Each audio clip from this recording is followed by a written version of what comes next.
A Trip into the Darkness, Chapter 7. Mallory wasn't certain how long she had been awake in this room, but it felt like days at this point. She was tired, sore, and hungry. Her throat hurt from all the yelling and screaming. If she hadn't felt so fatigued, she would have probably started yelling again.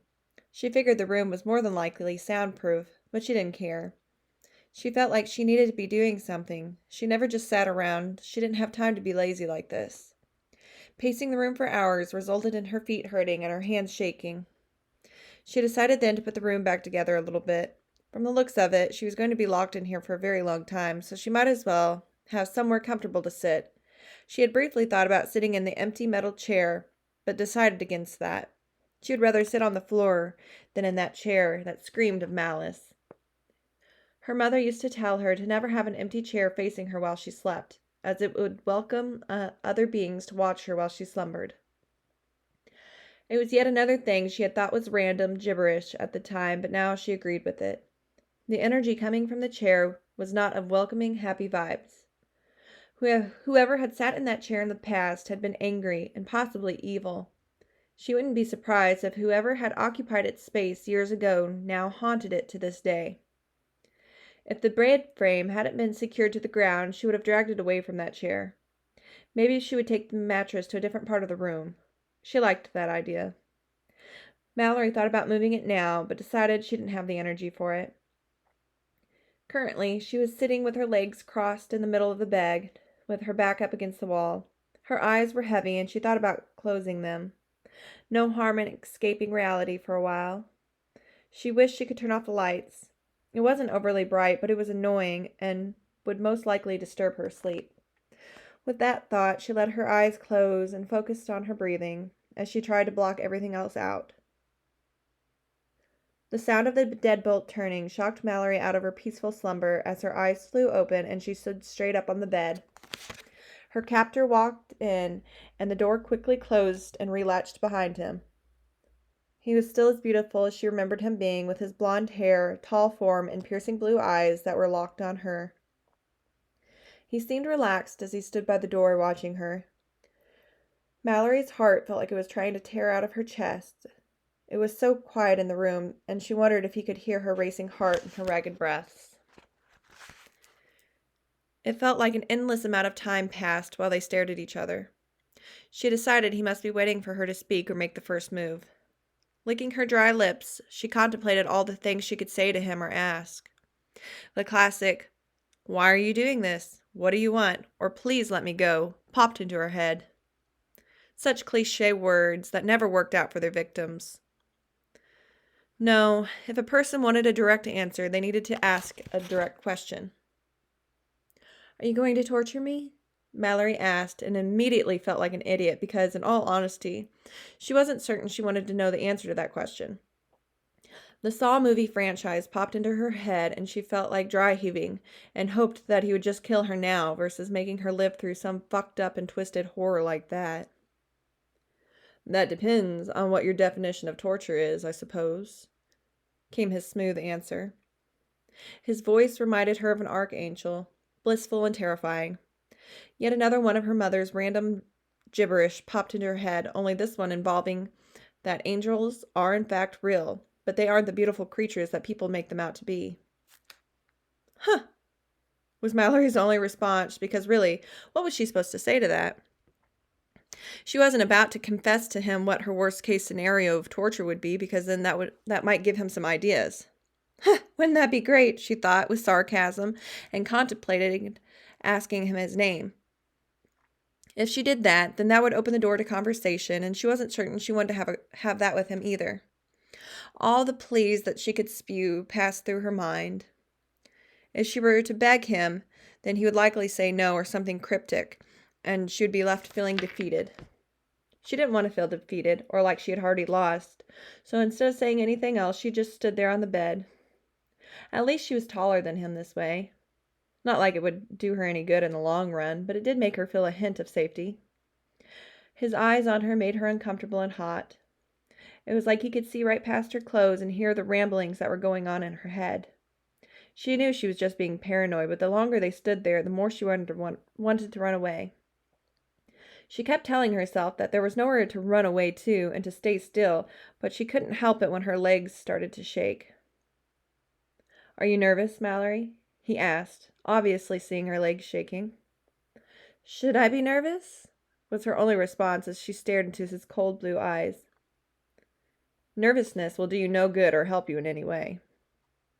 Mallory couldn't help the laugh that broke free from her mouth. "Well, that's something, I guess," she yelled back. She hadn't meant to yell, but her fear made her voice loud, and she clenched her fists to try and calm herself. He cocked his head to the side and continued to watch her. She thought he looked like a fae creature that she had read about, involving Irish Celtic folklore. He took a step forward, and that was the green light Mallory hadn't realized she'd been waiting for to move. Jumping off the bed, she turned towards the bathtub. As soon as her feet touched the floor, she felt his hands on her, and her back was slammed against the wall beside the bed. She would have fought back if her senses hadn't been overwhelmed by his energy.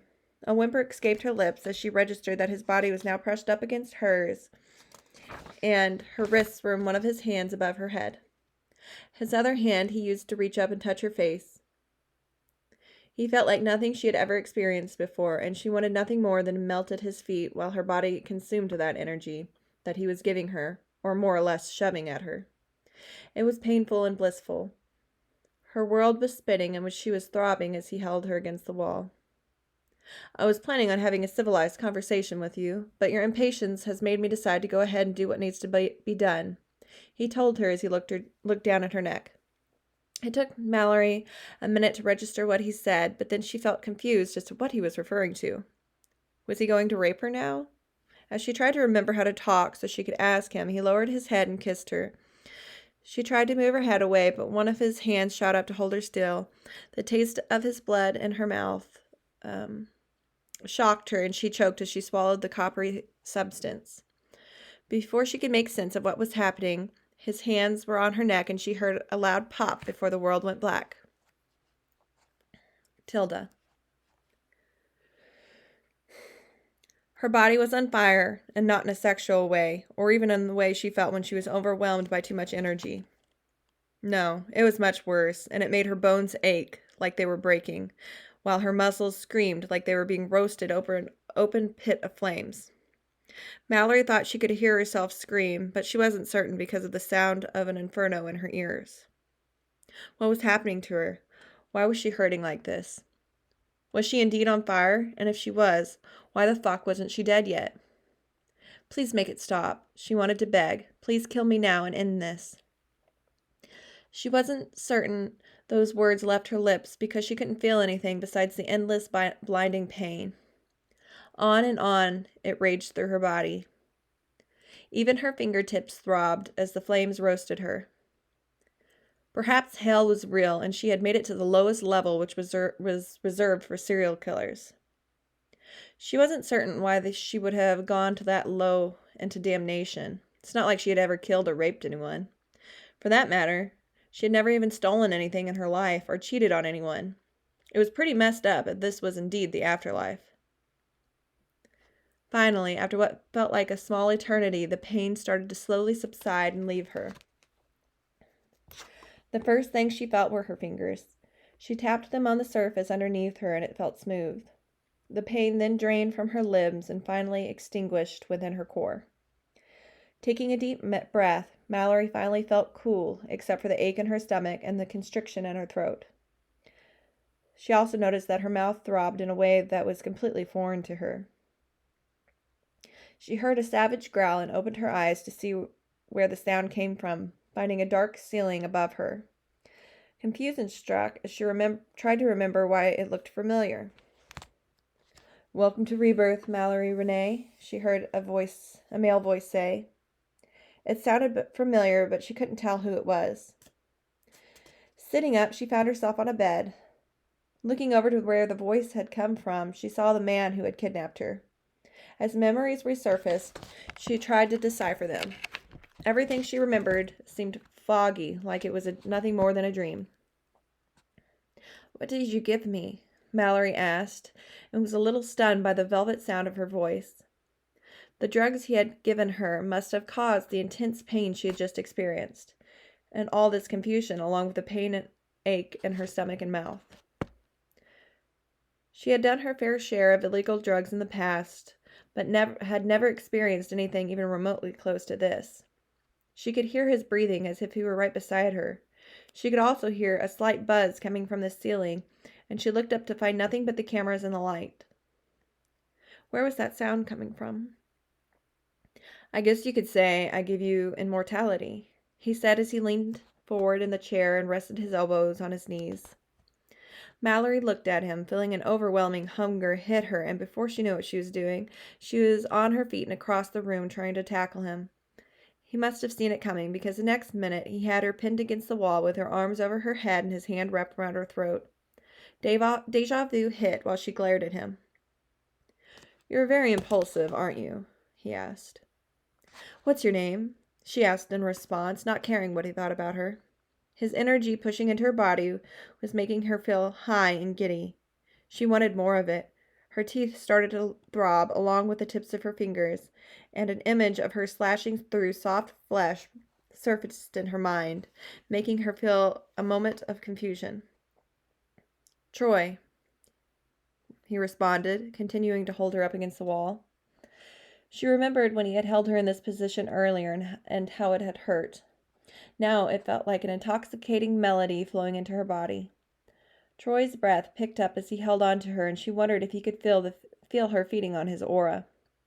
Shifting against her, Mallory felt his manhood rubbing into her lower belly, causing a wave of lust to course through her system. Clenching her thighs together, her eyes moved to his neck, and she saw the bead of blood flowing under his skin. She realized then just how unbelievably thirsty and starved she was. She felt like she was in a desert and hadn't had a sip of water in 3 days. She hurt and needed what he had flowing through his veins. Images of sinking her aching teeth into the soft flesh at his throat made her whimper with need. Mallory tried to clench her mouth shut and found it difficult because of the sharp daggers located within. "Please," she whimpered, though she wasn't certain what she was asking him for. All she knew was she needed something. "What is it you want, pet?" he rasped back, and her response was to buck in his embrace. Surely he knew how to fix this. She felt completely out of control and needed something to fix her. "Please, just make the pain go away," she cried out to him. Troy chuckled as he continued to hold on to her and increased the pressure on her neck. "When you were returning, you begged me for that repeatedly."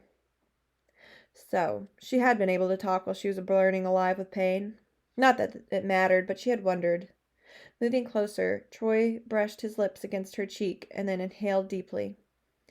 You smell amazing now, like the first blooms of wildflower in a summer breeze.